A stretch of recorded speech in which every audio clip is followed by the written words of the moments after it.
Chambers of decompression. Static on the radio. Snow on the TV. Locked inside that cockeyed triangle of past, present, and future.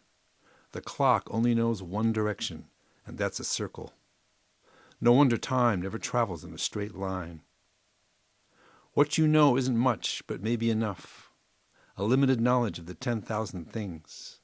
The 10,000 things in the cumulative understanding of their countless limitations.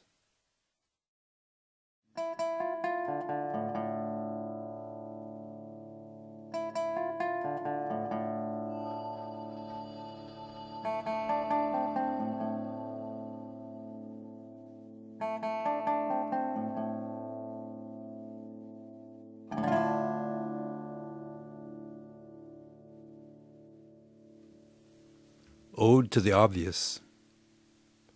A road untraveled like a fever unmeasured, the distance vaporizing the heat of the moment. The representations now all turn transparent. The world takes on a mystifying hue. Sub-somewhere, sub-something, you're down there where you belong.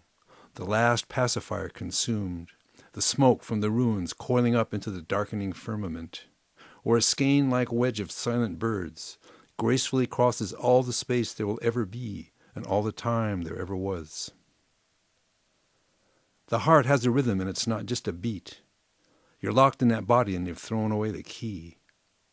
Nothing left to do but wait till the haze turns purple, to make a Moses-like gesture with your liver-spotted hands in order to part the dusty heirlooms and access the other shore, where right now a buffed and glinting black Mercedes-Benz hearse is clanking up the ramp onto the ferry, and merging with an entire phalanx of images, all adumbrating some latent, untold wisdom.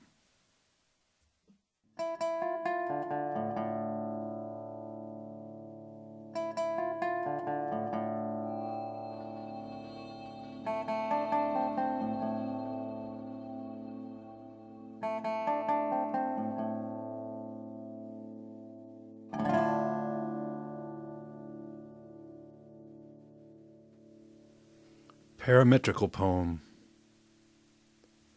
You look through the rooms and out the window on the other side. Some old yellow leaves hanging on a branch like tattered flags. Red-tiled rooftops against a blue sky. Flames from burning leaves invisible in the sunlight. The edges of things, the difference between one and none. Not one, not different.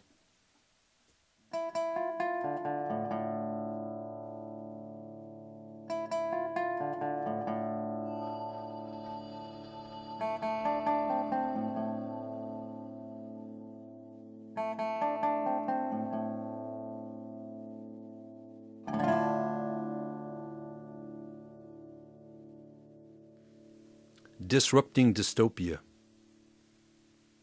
When you look in the mirror and see the invisible man, you're not seeing nothing. You're seeing something that isn't there.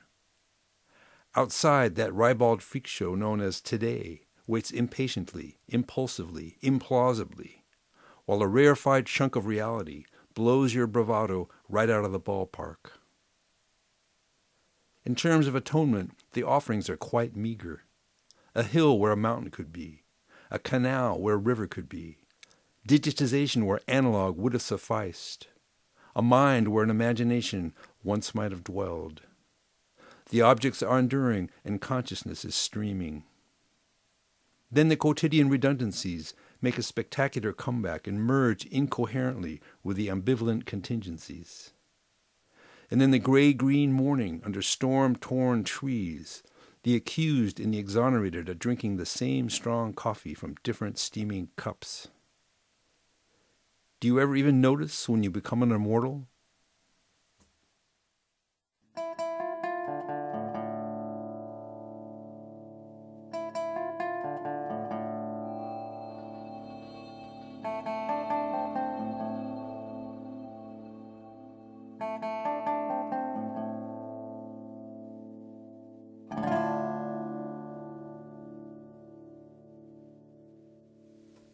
The high quarter.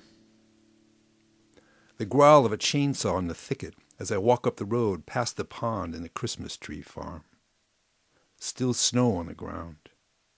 Some of it now just slabs of dirty ice in the shadows of the blue-green spruce trees. 3 deer freeze and watch me from the stubbled desolation of a harvested field of corn.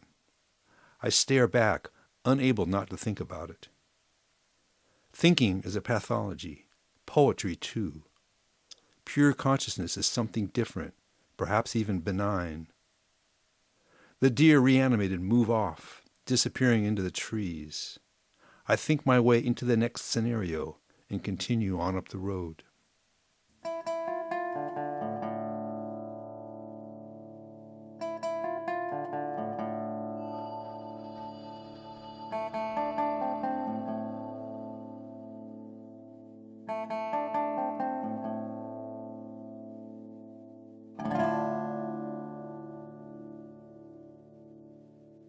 The Widow of Antaeus revisited. Cubist skyline of Tangier superimposed against peacock blue waters of the strait. Rooftop satellite dishes eyeing the heavens. Laundry flapping in the breeze. Scratchy lo-fi recordings of the Muslims' call to prayer broadcast 5 times daily from speakers mounted on top of the many spiky minarets. East goes east and west goes west, and the words are a virus that stalks you wherever you go. I move in directions dictated mostly by desire, trying to nurture a consortium of epiphanies along the way, passing from touch to touch, vision to vision, and where I am is defined by who I am when I get there. In the gutter by the outdoor market, a one-eyed pigeon pecks doggedly at kernels of dusty grain. In our struggles we have in common the search for a kind of sustenance.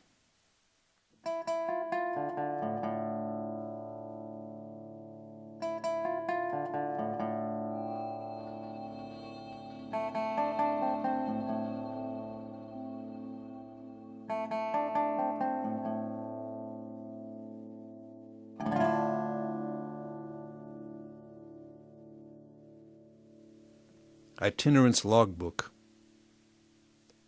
A Baltic afternoon in clear winter finery. The silence so empty it thrills. Greens, grays, off blues, a red roof or two. Reeds still bent over from the last big storm. Some old windmill winding up the sky. From vestige to semblance and back again. Station to station in this floating world.